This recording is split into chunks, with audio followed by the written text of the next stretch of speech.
Well, I've gotten another Modimio static model of a Russian prototype.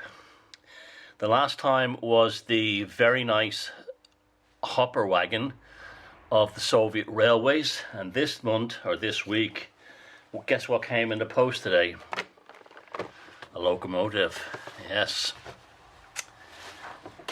Very excited. As usual, it comes with a magazine and inside the blister pack, and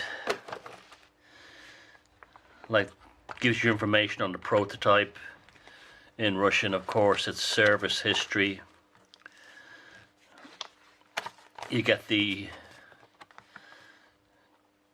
postcard again, like we got with the other one. Some mechanical information on the locomotive, the real one, and then the poster. Again, whoever the artist is, it's a beautiful painting. I thought the other ones were watercolor, but I now think these are oils. I can see the brush marks on the canvas, so it's oil or acrylic. I think it's oil, and maybe pastels, but it's beautiful. And some historical images that could be very useful for my growing fascination, and then a profile of a station, and then what's coming in future issues. So, well, that's a nice electric that there. Railway 187 might have that one, actually. I think I might have seen it on one of his videos. So here it is. Like the Atlas models, it's static, and just looking at it off the bat, it looks very well detailed, I must say. Just through the packaging, it looks quite well detailed. So let's get this baby out, or babushka out.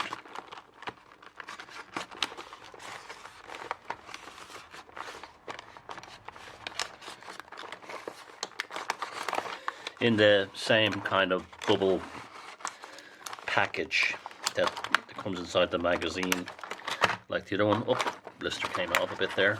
And I have to say, first impressions, very good.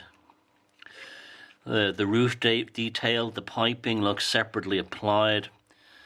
The grey paint is showing a little bit of the green through, but that's okay, I'm not bothered by that. The handrails are practical, they're not too thin where they just will break off. It has strange couplers on the end, we'll have to replace them. But the question in hand is motorizing. So I'm looking at the bottom here, and the bottom, this is metal. Hold on. The lower section of the frame here is die-cast metal, so some tricky cutting might be in order.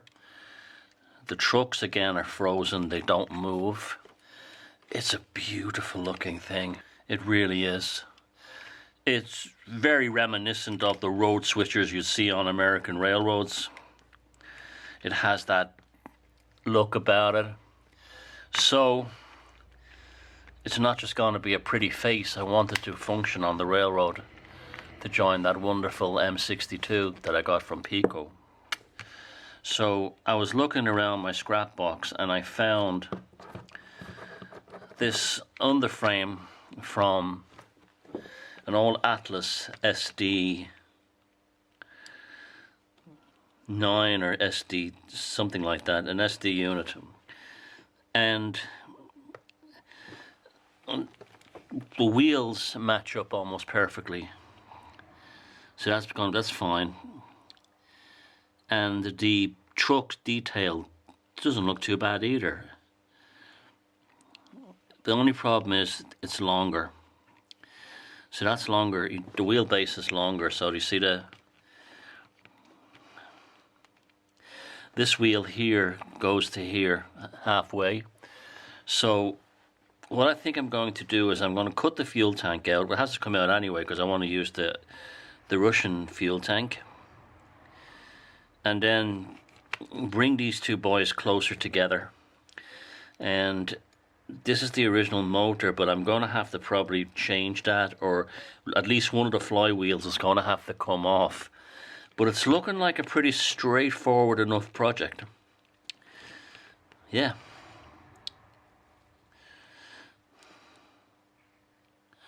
I think that's a goer.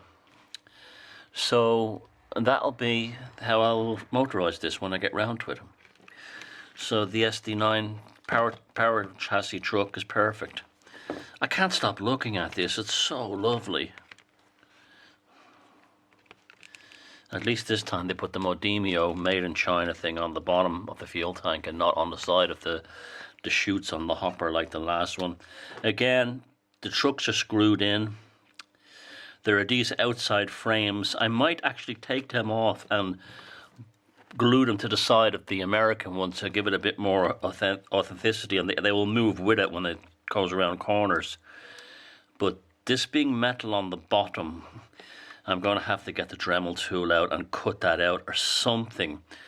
Some kind of, that's the only way around this. So that'll be the hardest part, is basically milling out the die-cast metal. But it's not possible either. There seems to be plenty of room for the motor. The Russian locos, yeah. I got other motors too. Plenty of room. So, future project. Very excited. Very happy with my purchase. I can't issue enough superlatives about this beautiful machine. I think it cost me 30-something euros. You can buy Russian models ready to run and it costs like 300-400 euros. So, future project, here we come.